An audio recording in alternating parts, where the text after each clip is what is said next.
ایک دفعہ پھر سے آپ کو خوش آمدید کہتے ہیں رمضان صدقہ میں، اور بریک پہ جانے سے پہلے ہم انفاق فی سبیل اللہ کے بارے میں بات کر رہے تھے کہ حضرت ختیجہ الکبریٰ رضی اللہ تعالیٰ عنہ کس طرح نبی اکرم صلی اللہ علیہ وآلہ وسلم کے ساتھ جو ہے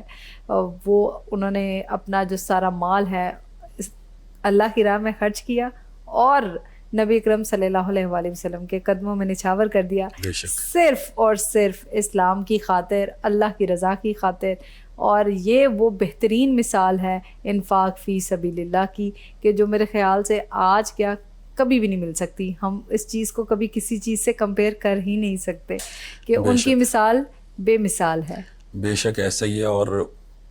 ان کا انفاق ہمارے لیے مثال ہے، بے شک ہمارے لیے مشعل راہ ہے کہ ہم اپنے مال میں سے خرچ کرتے ہیں، اور جناب خدیجہ الکبریٰ سلام اللہ علیہا نے مال میں سے خرچ نہیں کیا بلکہ سارا مال خرچ کیا، اور تھوڑا مال نہیں تھا۔ بی بی کے القابات میں سے ایک لقب ملیکۃ العرب، یعنی تقریباً خطۂ عرب کی مالکن تھی بی بی۔ صحیح۔ اور آج تک جو ہے ہمارے مورخین اور جو تاریخ لکھنے والے ہیں وہ جناب سیدہ سلام اللہ علیہا کے مال کا احاطہ نہیں کر سکے کہ بی بی کتنی مالدار تھی، ان کے ایسٹس کتنے تھے، ان کے پاس مال کتنا تھا۔ لیکن یہ سب نے لکھا ہے کہ مال جتنا بھی تھا وہ سب بی بی نے رسول اسلام کے قدموں پہ نچھاور کیا، اور عقد کے بعد کہا کہ آج کے بعد میرا مال اور میں خود رسول اللہ کی۔ سبحان اللہ۔ اور یہ آیے مجیدہ ہی بی بی کے انفاق کے لیے کافی ہے کہ جس میں خداوند متعال نے سورہ مبارکہ زحا میں ارشاد فرمایا کہ وَوَجَدَكَ عَائِلًا فَأَغْنَى، اے رسول ہم نے تجھے تنگ دست پایا تو غنی کر دیا، مفلس پایا تو مال و دولت سے غنی کر دیا۔ وہ جس کے مال سے رسول اللہ غنی ہوئے وہ مال جناب خدیجہ الکبریٰ سلام اللہ علیہ کا تھا۔ اتنا بڑا انفاق ہے، تاریخ اسلام میں اس کی مثال نہیں ملتی ہے، چونکہ بی بی اپنے دور کی جہاں صاحب جمال تھی، جہاں صاحب ثروت تھی، وہاں بی بی عقل کی، شعور کی بلندیوں پر بھی تھی۔ رسول اللہ کی اپنی حدیث ہے کہ یہ اپنے دور کی عقل مند ترین خواتین میں سے تھی جناب خدیجہ الکبریٰ سلام اللہ علیہا۔ اور بی بی نے جو پیغمبر اکرم صلی اللہ علیہ وآلہ وسلم سے عقد کا فیصلہ کیا تو یہ بی بی کی عقل مندی پر سب سے بڑی دلیل ہے، کیونکہ بڑے بڑے رؤساء اور سرداروں کے رشتے بی بی کے پاس آ رہے تھے، لیکن بی بی کچھ اور چاہتی تھی، بی بی کسی اور چیز کی طلبگار تھی، چونکہ جو طیبہ تھیں وہ چاہتی تھی کہ جو میرا شریک حیات ہو مجھ سے بڑھ کر طیب و طاہر ہو، اور بی بی خود طاہرہ تھیں اور چاہتی تھیں کہ جو میرا شریک حیات بنے وہ مجھ سے بڑھ کر طاہر و اطہر ہو، اور بی بی خود عقل مند تھی اور وہ چاہتی تھی کہ میں اس کی زوجیت میں جاؤں کہ جو عقل مند نہ ہو بلکہ عقل قل ہو۔ سبحان اللہ۔ اور بی بی خود صاحب جمال تھی تو وہ چاہتی تھی کہ جو میرا شریک حیات بنے، جو میرا کف بنے، جو میرا ہمسر بنے وہ حسن و جمال میں مجھ سے بھی بڑھ کر ہو۔ اور یہ تمام چیزیں کس ذات میں پائی جاتی تھی؟ وہ ایک ہی ذات ہے، اولین و آخرین میں، وہ ہے حبیب الہ العالمین احمد مجتبیٰ محمد مصطفیٰ صلی اللہ علیہ وآلہ وسلم۔ اور یہ بی بی کا سب سے دانشمندانہ فیصلہ تھا کہ جو آپ نے جناب ختم مرتبت صلی اللہ علیہ وآلہ وسلم کے عقد میں جانا پسند کیا کہ بی بی جو ہیں وہ صاحب حسن و جمال تھیں، تو انہوں نے حسن و جمال میں ایسی ہستی کا، ایسی ذات کا انتخاب کیا کہ جو حسن و جمال میں یعنی ظاہری حسن و جمال میں بھی لاجواب تھے، بے مثال تھے۔ اور کیا تھا پیغمبر اکرم کا ظاہری حسن و جمال کہ جس کے چہرے کو اللہ نے والضحیٰ کہا، سبحان اللہ، جس کی آنکھوں کو اللہ نے ما زاغ البصر کہا، سبحان اللہ، خداوند متعال نے جس کے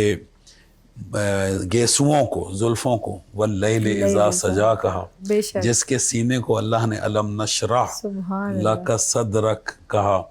اور جس کے سفر کو اللہ نے سبحان الذی اسری بعبدہ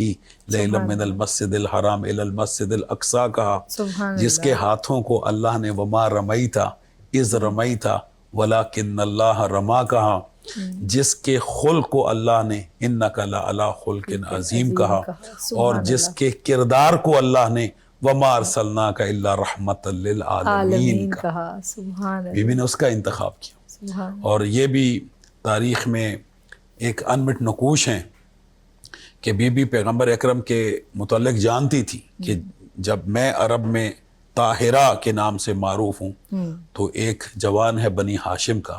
کہ جو اس زمانہ جاہلیت میں صادق بھی ہے اور امین بھی ہے بے اور شک، خلق عظیم کا بھی مالک ہے، سبحان اور تمام تر جو اچھائیوں کا تصور ہو سکتا ہے ایک بشر کے شعور میں، سب اس نوجوان میں بدرجہ اتم اپنے پیکر ہے، کمال پر، پیکر پیکر حسن و جمال، پیکر اخلاق، پیکر شعور، عقل کل، دانہ سبل، مولائے کل، ختم الرسول، یعنی تمام خوبیوں کا مرکز اور درجہ کمال پر تھی پیغمبر اکرم میں اس وقت بھی، اس لیے کہ پیغمبر اکرم جو ہیں وہ نبی بن کر آئے تھے، آ کر نہیں نبی بنے تھے، النبی و نبی ولو کان صبیا، تو یہ سب چیزیں دیکھ چکی تھیں اور بی بی کے علم میں تھیں اور بتاتی تھی بی بی کی سہیلیاں بھی آ کے، لیکن اس کے باوجود بی بی نے آزمائش جو ہے وہ کرنے کا فیصلہ کیا، اور ایک سفر میں پھر بی بی نے پیغمبر اکرم سے مزاربہ کے عنوان سے اپنے کاروبار میں شریک کیا، مزاربت کے عنوان سے، اور پھر پیغمبر اکرم کو بھیجا اور ساتھ میں اپنے غلام کو بھیجا جس کا نام میسرہ تھا، اور کہا تھا کہ جو کچھ دیکھنا وہ تم نے مجھے آ کے بتانا ہے، جس طرح تم میرا غلام ہے اسی طرح تو محمد کا غلام ہے، اور یہ تیرے آقا و مولا ہیں، لیکن ساتھ میں تو نے یہ کام کرنا ہے کہ تم نے جو ہے وہ تمام چیزوں کو دیکھنا ہے اور پھر آ کے مجھے بتانا ہے۔ تو پیغمبر اکرم تشریف لے گئے، شام، سفر شام اختیار کیا، اور جب مال تجارت بیچ کے واپس آیا قافلہ تو میسرہ جو ہے وہ تھوڑا تیز چلا اور مکہ المکرمہ میں ایک دن پہلے پہنچا، اور جناب خدیجۃ الکبریٰ سلام اللہ علیہا کی بارگاہ میں پہنچا تو پوچھتی ہے، جناب خدیجہ انتظار میں تھی تو پوچھتی ہے کہ میسرہ تو نے کیا دیکھا؟ تو کہا کہ بی بی نہ پوچھ، کہ منافع ایسا کہ آج تک ہمیں کبھی ایسا منافع نہ ہوا، خلق ایسا کہ میں نے ایسا جوان نہیں دیکھا کہ جو ایسے خلق سے اور اخلاق سے گفتگو کرتا ہے۔ پہلے جن کو ہم مال تجارت دیتے تھے وہ جھوٹ بول کے مال تجارت کو بیچتے تھے، ہم نے اس میں جھوٹ کا شائبہ تک نہیں پایا، جیسا ہم نے سنا کہ یہ صادق ہے اس سے بڑھ کر صادق پایا، جیسا سنا کہ یہ امین ہے اس سے بڑھ کر امین پایا۔ اور جناب خدیجۃ الکبریٰ سلام اللہ علیہا خوش ہو رہی اور پھر پوچھتی اور بتاؤ میسرہ اور کیا دیکھا؟ تو میسرہ کہتا ہے کہ اے شہزادی، اے آقا زادی، میں نے دیکھا کہ یہ جوان جو ہے جب چلتا ہے ہم سب دھوپ میں چلتے ہیں، اس جوان کے سر پر ایک ابر سایہ فگن ہے، بادل کا ٹکڑا اس کے ساتھ ساتھ چلتا ہے اور اس میں سے ٹھنڈی ہوائیں آتی ہیں، اور جب یہ سنگلاخ زمین پہ قدم رکھتا ہے تو اس کے نشان قدم پڑتے ہیں، اور جب نرم زمین پہ قدم رکھتا ہے تو اس پر نشان نہیں پڑتے ہیں۔ ایک جگہ تو ہم پیاس کی شدت سے مرنے کے قریب تھے کہ اس جوان نے کہا کہ یہاں سے زمین کو کھودو، جب ہم نے کھودا تو وہاں سے میٹھا اور ٹھنڈا چشمہ جاری ہوا، وہاں سے ہم سیراب ہوئے، اور یہ سب کچھ بتایا۔ جناب خدیجۃ الکبریٰ نے جیسا سنا تھا ویسا پایا، اور پھر خود شادی کا پیغام بھجوایا اپنی سہیلی نفیسہ کے ذریعے سے، اور بھی روایات ہیں، بی بی کی ایک سہیلی تھی جس کا نام نفیسہ تھا، اس کے ذریعہ سے پیغام بھجوایا پیغمبر اکرم کو۔ تو پیغمبر اکرم صلی اللہ علیہ وآلہ وسلم ارشاد فرماتے ہیں کہ میں کیسے عقد کر سکتا ہوں اس بی بی سے جو صاحب ثروت ہے، میرے پاس تو کوئی ظاہری دولت نہیں ہے، اور سیدۃ القریش ہے، تو کہا کہ خدیجہ چاہتی ہیں، تو کہا کہ میں اپنے بزرگوں سے مشورہ کروں گا۔ اور بزرگ کون تھے کہ جن کی کفالت میں جناب ختمیہ مرتبت اس وقت تھے، اس لیے کہ زمانہ جانتا ہے، معاشرہ جانتا ہے کہ رسول اللہ جو ہے وہ اس دنیا میں در یتیم بن کر آئے، اور پھر 6 برس کی عمر میں آپ کی والدہ جناب حضرت آمنہ سلام اللہ علیہ کا انتقال ہوا، اور پھر 8 برس کی عمر میں آپ کے دادا حضرت عبد المطلب سلام اللہ علیہ کا انتقال ہوا، اور پھر وصیت حضرت عبد المطلب کے مطابق اور خواہش حضرت ابو طالب علیہ السلام کے مطابق رسول اللہ 8 برس کی عمر میں حضرت ابو طالب علیہ السلام کی پناہ میں آئے، کفالت میں آئے، صحیح، اور پھر حضرت ابو طالب علیہ السلام نے آپ کی پرورش کی، آپ کو پناہ دی، صحیح، آپ کے ساتھ رہے، اور ایک سفر میں بھی بلکہ آپ کے ہمراہ تھے، تو کہا کہ میں اپنے بزرگوں سے پوچھوں گا، تو پھر حضرت ابو طالب علیہ السلام سے اور خاندان بنی ہاشم کے دیگر جو بزرگ تھے ان سے مشورہ کیا، تو پھر یہ رشتہ طے ہو گیا، اور پیغمبر اکرم جو ہے وہ پھر دلہا بن کر دہلیز حضرت خدیجۃ الکبریٰ سلام اللہ علیہ پر پہنچے، خاندان بنی ہاشم ساتھ تھے، اور حضرت ابو طالب علیہ السلام اور باقی افراد ساتھ تھے، اور ادھر خود جناب خدیجۃ الکبریٰ سلام اللہ علیہ تھی، ان کے چچا تھے، چونکہ ان کے والد کا بھی جناب خویلد کا انتقال بھی ایک جنگ میں ان کی شہادت ہو چکی تھی، تو یہ خود چونکہ سب سے باشعور اور عقل مند خاتون تھی اور چچا بھی تھے، اور پھر عقد کی محفل منعقد ہوئی، اور کیسا عظیم وہ عقد تھا کہ کائنات کا دلہا جو ہے وہ خود دلہا بنا بیٹھا ہے، اور جناب خدیجۃ الکبریٰ جو ہیں وہ دلہن تھیں، اور پھر اس کے بعد جب عقد نکاح کا وقت آیا تو الحمدللہ یہ اس بات پر تمام عالم اسلام متفق ہیں کہ پیغمبر اکرم کا جو پہلا عقد ہوا جناب خدیجۃ الکبریٰ سلام اللہ علیہ سے، تو اس عقد کا جو خطبہ تھا وہ شیخ بطحہ، سردار مکہ، کلید بردار کعبہ، محافظ و مربی رسول خدا حضرت ابو طالب علیہ السلام نے پڑھا، اور یہ شرف حضرت ابو طالب علیہ السلام کو ملا کہ وہ نبیوں کے نبی کے نکاح خواہ بنے، اور انہوں نے نکاح پڑھا۔ یہ بڑی دلچسپ بات ہے میری بہن کہ پیغمبر اکرم نے اپنی زندگی میں 11 شادیاں کی یا 13 شادیاں کی، اس سے بھی اوپر نیچے کی روایتیں موجود ہیں، لیکن ان 9، 11 یا 13 شادیوں میں یہ اعزاز رسول اللہ کے پہلے عقد کو حاصل ہوا کہ یہ وہی پہلا عقد تھا کہ جس میں رسول اللہ دلہا بن کر دلہن کو لینے کے لیے گئے، خود چل کر گئے، اور یہ پہلا موقع تھا کہ جب رسول اللہ نے اپنا عقد اپنے چچا حضرت ابو طالب علیہ السلام سے پڑھایا، جبکہ باقی جتنے بھی عقد تھے وہ رسول اللہ نے خود پڑھے، خود رسول اللہ نے عقد پڑھے، اور پھر کسی بھی امہات المومنین میں سے کسی بھی